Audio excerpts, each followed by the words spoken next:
What's going on, Bears fans? Welcome to another episode of Chicago Bears Central, your number one spot for everything Chicago Bears related. On today's episode, we're going to be talking about Jaquan Brisker and his reaction to the Rookie of the Year standings and where he thinks he fares at as Defensive Rookie of the Year. We're also going to get into Mike Martz changing his comments on Justin Fields, and then we're going to get into reasons for concern, reason for optimism as the Chicago Bears face the Detroit Lions. We'll get into all that and more right after this. You are now tuned in to Chicago Bears Central, your number one place for all Chicago Bears news and content. All right, Bears fans. So, Bears rookie safety Jaquan Brisker, there was a tweet put out about Rookie of the Year standings, and I love his comments with this. He basically retweeted with the laughing emoji and said, "What is this?"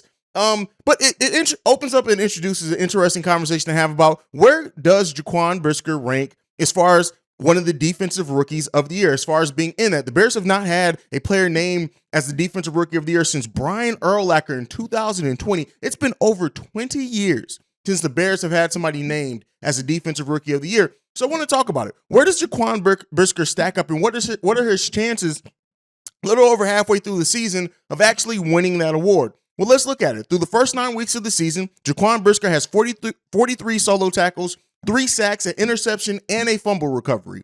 Only the Tennessee Titans rookie Roger McCreary has more tackles, and then the second overall pick, Aiden Hutchinson, a defensive end, has more sacks than Jaquan Brisker. Jaquan Brisker is putting up quietly one of the best rookie seasons for a defender we've had as a Chicago Bear for a long time, and he's putting up one of the best in the NFL this season, and we know he's going to have opportunities. We know he's going to continue to get tons of tackles. He's always around the ball. He's going to get tons of opportunity as well.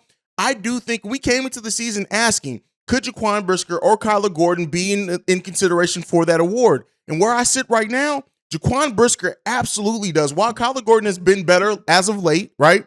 But been much slower to come around, Jaquan Brisker has been consistent since preseason. Every single game that he's played, he's been out there performing, always being around plays, always busting up plays. Jaquan Brisker absolutely has a chance. I'm not willing to say right now that he should win it for sure. There's still a lot of games left to play in the NFL before we can really determine that. But I do think he should be in that consideration if he's not. And if you don't have Jaquan Brisker on your board as one of the best defensive rookies this season, then I gotta question how blind you are. I gotta question if you're using Stevie Wonder's eyes rather than your own. Like, I don't know what's going on there.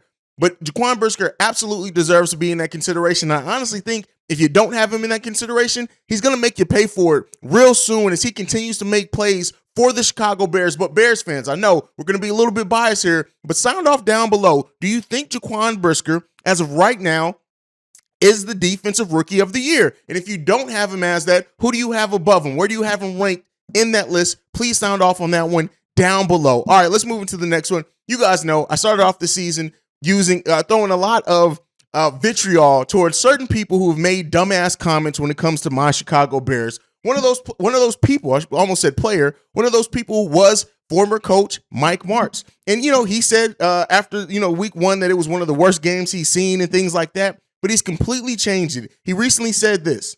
He's gone from this is Mike Martz on Justin Fields. He's gone from a subpar quarterback to one of the most exciting players in the National Football League. Also, his performance has caused teammates to elevate their game. He's Justin Fields, different and very special. You're goddamn right he is.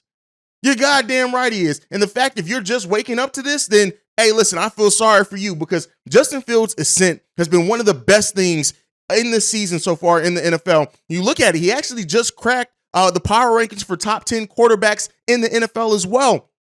It's about time that Justin Fields is being recognized. He got a lot of critique thrown his way, some of it rightfully so that I can even admit as being a Bears fan, but some of it kind of unjust. It was like people were ready to write the story about Justin Fields, and he was barely, 10 games even into his first 10 games starting as an NFL quarterback.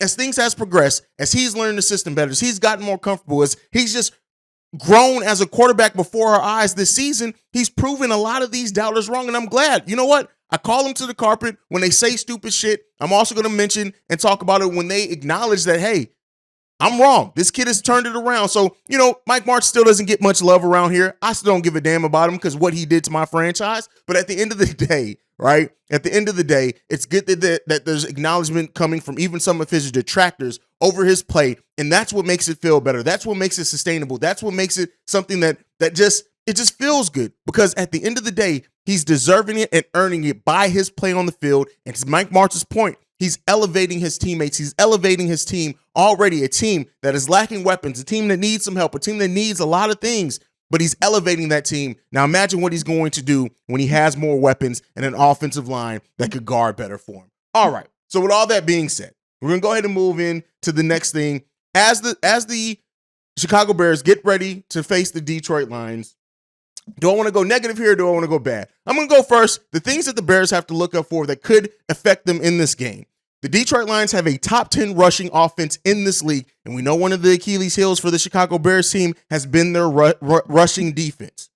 The Bears have the second worst run defense in the NFL, allowing 147 yards per game.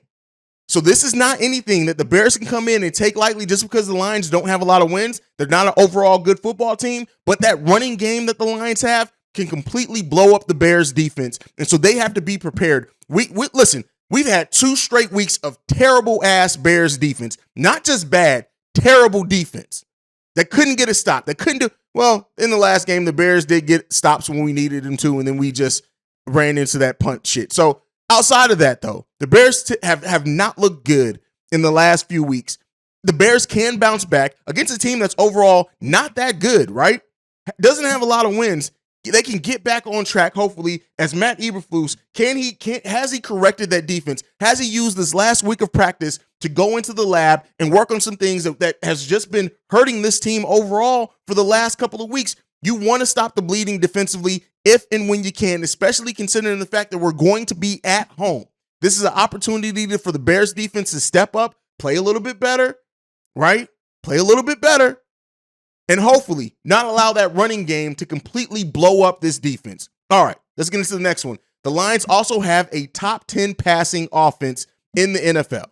Now, we know that we've fared pretty better against the pass than we have against the run, but considering the Bears, their inability to get teams off the field when it's third down, the Bears have to lock in. I just talked about Jaquan Brisker and what is his chances of winning Defensive Rookie of the Year. Him and the secondary are going to have to step up. Now, we'll talk about some of the things that work in the Bears' favor when it comes to this passing game here in a minute when we talk about favorable things for the Bears. But the fact of the Bears having the combination of the running offense and passing offense, you want to look out for. This offense, while not translating to a lot of wins, can get up and down the field, and the Bears have to stop that. They have to not allow that. Another thing that I'm big looking out for is Aiden Hutchinson, who I just talked about, has more sacks than Jaquan Brisker, only rookie to do so. Him versus Braxton Jones. Now, I'm not trying to pick on Braxton Jones. He's a rookie. I'm not trying to pick on him. I like Braxton Jones overall. But I think he's shown a lot of growth this season as well, from where he was in the preseason to this point of the actual season. But that's a matchup that the Bears have to look out for and do whatever they can to not let Aiden Hutchinson get to Justin Fields early and often, because if they do, it can completely throw off the Bears' passing game and their growth on offense. All right, so let's get into the switch things. So what are in the Bears' favor? While the Bears do have Aiden Hutchinson, the Detroit Lions have Aiden Hutchinson, they still have a below average pass rush. They've only generated 12 sacks in the NFL. That is the second worst in the NFL. Have the Detroit Lions so far this season. They have the 8th worst pressure weight at 19%. So what that means is that quarterbacks are finding success on the air and on the ground against Detroit's defense. Opposing players complete 67% of their passes and average 278.5 passing yards and nearly 2 touchdowns with 5.1 yards per rush has the Detroit Lions defense given up. Guess what? Those work in the favor of the Chicago Bears. If the Bears offense is going to look amazing, they've looked great, right, lately. But if it's going to look amazing, it can definitely do so against the Detroit Lions. And this is a team with, even though I'm worried about that matchup of Aiden Hutchinson and Braxton Jones, this is a team that does not, at least on paper, shape up to be able to be one of those teams that sacks Justin Fields multiple times. Can we get through a game with no sacks? It's possible. I won't say that it's likely per se, but when you look at this season, them only having 12 sacks as a team, there's a high probability that that pass rush for once is going to work in the Bears' favor if their offensive line can stand up and play well. Now, we talked about the Lions' passing game. While they do have a highly ranked passing offense, they really only have one main wide receiver. And he's the brother of Equinami St. Brown, Amon-Ra St. Brown, having a breakout season. But outside of that, they really don't have a second receiving threat. So the Bears' passing defense has to take advantage of that. Jalen Johnson, they have to take advantage of that matchup and take him out the game, because if you can take St. Brown out the game for the Lions, their whole passing offense really goes in the toilet. So can they do that? Can they do that? They traded away their second leading receiver in TJ Hawkinson. So listen, this is an opportunity for the Bears defense. I already talked about it, to get back on track. And with the way that the Lions play with their receiving options, the Bears can definitely take advantage of this. Now, where this really bodes well for the Chicago Bears, the Detroit Lions have the second worst run defense in the NFL. The second worst. That means that David Montgomery, Khalil Herbert, Justin Fields should feast against the Detroit Lions. Listen, Lions and Bears. The Bears are about to whoop the Detroit Lions' ass. That's my prediction on that one. And it's going to be off the back of the running game. This running game has to stand up. This running game has every opportunity for us to pass 250 yards rushing as a team, if not more, easily against the Detroit Lions. Right? And shout out to Don Burr. Hopefully he's around here. This isn't any shade at you or the team, but at the end of the day, the Bears have every opportunity to come into this game, play well, take advantage of the Lions' weaknesses that play into the favor of the Bears' strengths.